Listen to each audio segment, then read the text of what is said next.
We've now gone beyond the realm of AI-generated images and videos. What you're seeing here is an AI-generated world that you can explore and interact with in real time. And Google's Genie 3 makes a major leap in this regard. What you're seeing here isn't just a standard 3D rendered environment, it's all AI created. Think of it as an AI-generated video game that's constantly updating based on the prompts you give it and on your inputs. This isn't something in the distant future, it's here, right now, and you can already try a much more primitive rendition of it on this website.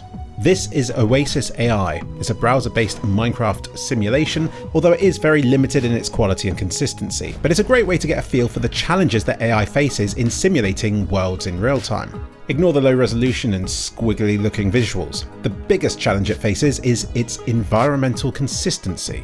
Because it turns out AI has a tendency to forget details if you look away from them, which is why whenever I look away from something and back again, it's changed into something else. Even when staring at the same thing, it continually morphs and can turn into something completely different from time to time. Honestly, for me, I've been disinterested in these real-time experiences until now because when the world is constantly forgetting or changing itself, trying to experience it feels completely meaningless. Like it's an incoherent dream that has no plot or logic to it. But that's why Genie 3 is so impressive, because it really seems to have improved on all of these limitations, to the point where it can remember its environment for several minutes, even if you turn away from it or walk around the block and back to where you started again. Look at this blackboard with some details on it. And proper text as well, which is impressive. The guy turns and faces out of the window for a while, and when he looks back, all of the details are pretty much the same. I particularly like this example, where the person paints a wall, moves away, then looks back and it's still painted. Suddenly, these have gone from being hazy AI hallucinations to being actual worlds with structure and logic and rules.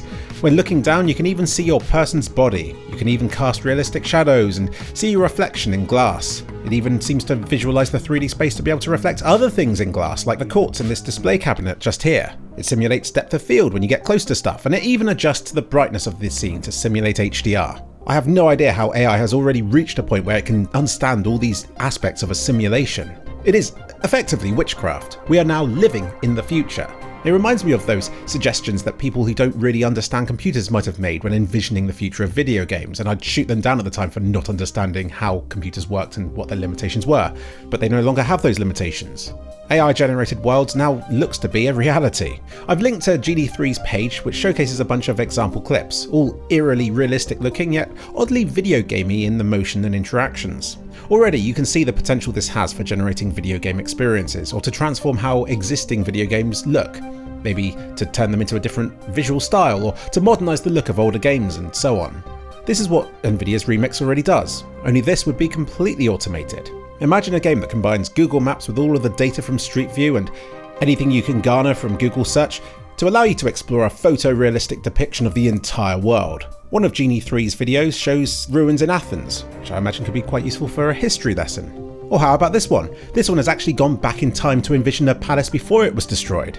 The possibilities are endless. So to see this as a tool for creating video games is really missing the potential and sheer significance of this technology. It is creating worlds, which do a good job of sticking to physics and other laws of nature and in filling in all the details and keeping things working no matter what you do and where you go within them. It's only been a few short years since AI-generated content came onto the scene. We already take for granted the text prompts and image generation and now even video generation as well. But this interactive demo combines all of those things and produces something even greater. Even now, I don't think we can fully envision how this is going to end up being used. Google's article on it suggests it could be used for agent training by creating environments that robots and AI systems can explore within in order to learn how to better interact within the real world. And looking ahead of that, I'm beginning to see all the pieces coming together for a singularity of some sort, or at the very least, for a simulation within a simulation. But Genie 3 still comes with limitations. Visually, we're talking 720p, 24 FPS, which if it was a video game would be the bare minimum that would be considered playable. Now I have no doubt that the resolution and frame rate of these experiences will only continue to grow, and at a rapid pace. Genie 3's resolution is already 4 times greater than its predecessor.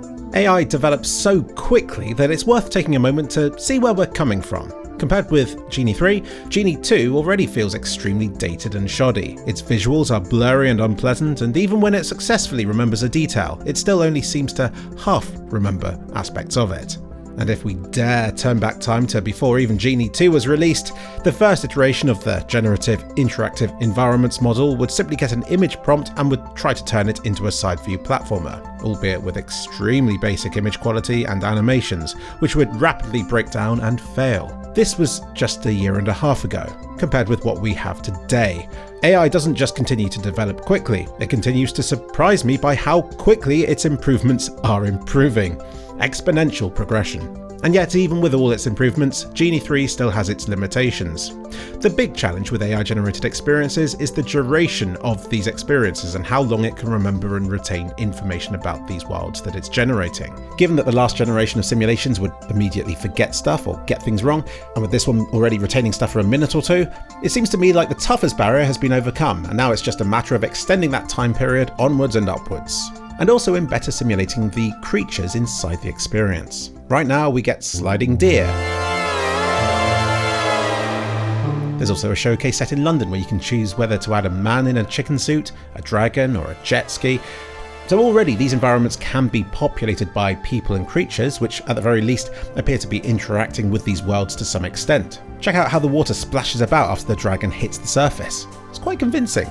But just don't expect any degree of intelligence from the creatures within these simulations just yet. At what point would I find these experiences scary to experience?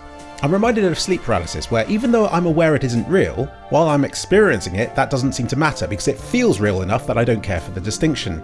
With sleep paralysis, it's the sheer fact that I'm not fully in control of it and anything could happen at any moment, and that's enough to make me force myself awake and to avoid the sleep paralysis experience, even though it isn't real. Although I guess I worry that sleep paralysis could hurt me in some way, whereas this would only be a visual audio experience that doesn't feel fully real just yet. Although I know already there would be a very large market for experiences within these worlds which provide other sensations as well. And sadly for those people, it sounds as though your control over these experiences is currently quite restricted. You can look around freely, but your interactions with the world are seemingly dictated by the prompt that generated the environment in the first place.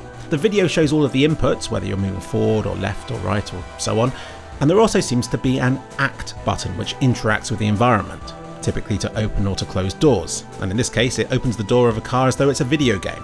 He then proceeds to walk straight through a bush.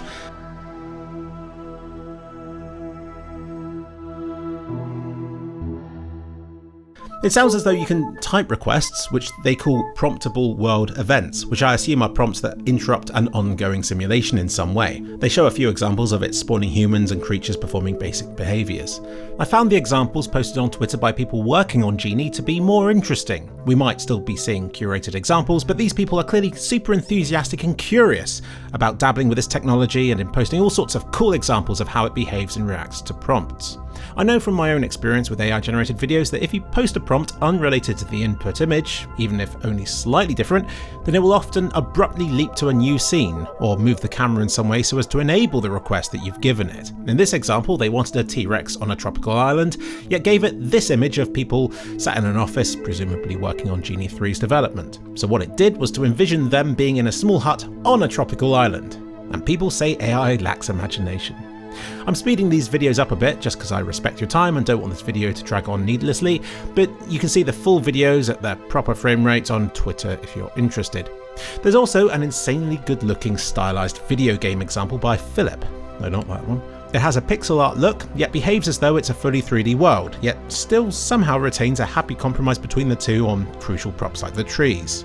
And the night's animations work surprisingly well too, and it almost feels cheap seeing AI achieve it so effortlessly. I'm trying to imagine on how Genie 4 will improve on prompts like this, because it already looks so robust.